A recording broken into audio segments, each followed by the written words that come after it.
ಇದು ಈ ಹಳ್ಳಕ್ಕೆ ಅಟ್ಯಾಚ್ ಆಗಿರುವಂಥ ಜಾಗ ಮೈಸೂರು ಮೇನ್ ರೋಡಿಂದ 1.25 ಕಿಲೋಮೀಟ್ರ್ 1.5 ಕಿಲೋಮೀಟ್ರ್ ಆಗುತ್ತಾ ಈ ಲ್ಯಾಂಡ್ಗೆ.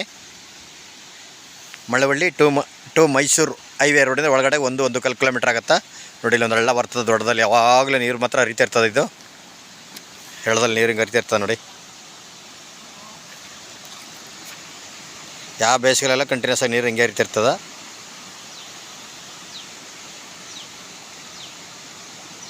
ಈ ಹಳ್ಳಕ್ಕೆ ಅಟ್ಯಾಚ್ ಆಗಿರುವಂಥ ಜಾಗ 2.5 ಎಕರೆ ಬರ್ಬೋದು. 2 ಎಕರೆ ಬರ್ತಾ 2.5 ಎಕರೆ ಬರ್ತಾ ಗೊತ್ತಿಲ್ಲ, ಕೇಳಿಲ್ಲ. ಇದೇ ಜಾಗ ನೋಡಿ, ಈ ರಸ್ತೆಗೆ ಬಂದಿರುವಂಥ ಜಾಗ. ಸುತ್ತ ರೋಡೆ ಜಮೀನ್ಗೆ 2 ಕಡೆ ರಸ್ತೆ, 1 ಕಡೆ ಹಳ್ಳ. ಜಾಗ ತೋರಿಸ್ತೀನಿ ನೋಡಿ, ಇದೇ ಜಾಗ 2 ಎಕರೆ 2 ಎಕರೆ ಬರ್ಬೋದು ಜನರಲ್ಲು. ಇದರಲ್ಲಿ ಒಂದು 5-6 ತೆಂಗಿನ ಮರನೂ ಐತೆ, ಒಂದಷ್ಟು ಟೀಕ್ ಮರನೂ ಇದೆ. ಜಾಗ ಅಂತೂ ಸೂಪರಾಗಿದೆ, ಬಾಕ್ಸಾಗಿ ಸ್ಕ್ವೇರ್ ಆಗಿದೆ. ಇದು ತೋಟ ಬೇಕಾದ್ರೂ ಮಾಡ್ಬೋದು, ಏನು ಬೇಕಾದ್ರೂ ಮಾಡ್ಬೋದು. ಇಲ್ಲಿ ಮೈಸೂರು ಮೇನ್ ರೋಡಿಗೆ ಹತ್ತಿರ ಆಗಿರುವಂಥ ಜಾಗ. 2 ಚಿಲ್ಲರೆ ಲೋಕಲ್ ಪಾರ್ಟಿ ಊರಿನವ್ರದ್ದು ಜಾಗ. ಬಾಕ್ಸಾಗಿ ಸ್ಕ್ವೇರ್ ಆಗೈತೆ ನೋಡಿ. ಇಲ್ಲಿ ಒಂದು 10 ತೆಂಗಿನ ಮರ ಬರ್ತಾವೆ, ಒಂದು 7-8 ಟೀಕ್ ಮರ ಬರ್ತದೆ. ಇಲ್ಲಿ 2 ಕಡೆ ರಸ್ತೆ ಜಮೀನ್ಗೆ ಬಾಕ್ಸಾಗಿ ಸ್ಕ್ವೇರ್ ಆಗೈತೆ.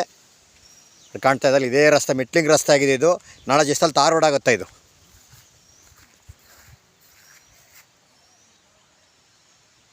ಇವರು ಕುಂಟೆ 1,40,000 ರೂಪಾಯಿ ಹೇಳ್ತಾ ಇದ್ದಾರೆ.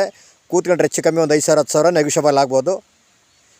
ಮಳವಳ್ಳಿಯಿಂದ ಕೇವಲ 8 ಕಿಲೋಮೀಟ್ರು, 8ರಿಂದ 9 ಕಿಲೋಮೀಟ್ರು. ಮಳವಳ್ಳಿ ಮೈಸೂರು ಟೂನಟ್ ಹೈವೇ ರೋಡಿಂದ ಒಳಗಡೆಗೆ 1.25 ಕಿಲೋಮೀಟ್ರ್ 1.5 ಕಿಲೋಮೀಟ್ರ್ ಆಗುತ್ತಾ. ಈ ರಸ್ತೆಗೆ ರಸ್ತೆಗೆ ಇರುವಂಥ ಮೆಟ್ಲಿಂಗ್ ರಸ್ತೆಗೆ ಇರುವಂಥ ಜಾಗ ಇದು. ಮೈಸೂರಿಂದ 40 ಕಿಲೋಮೀಟ್ರು, ಮಳವಳ್ಳಿಯಿಂದ 8 ಕಿಲೋಮೀಟ್ರು, ಬೆಂಗಳೂರಿಂದ 108 ಕಿಲೋಮೀಟ್ರ್ ಲ್ಯಾಂಡ್ಗೆ. ಒಂದು ಮಿಷಿನ್ ಮಣ್ಣು ಆಯ್ತು, ಹಳ್ಳದಿಂದ ನೀರು ಲಿಫ್ಟ್ ತಗೊಂಡಿದ್ದಾರೆ.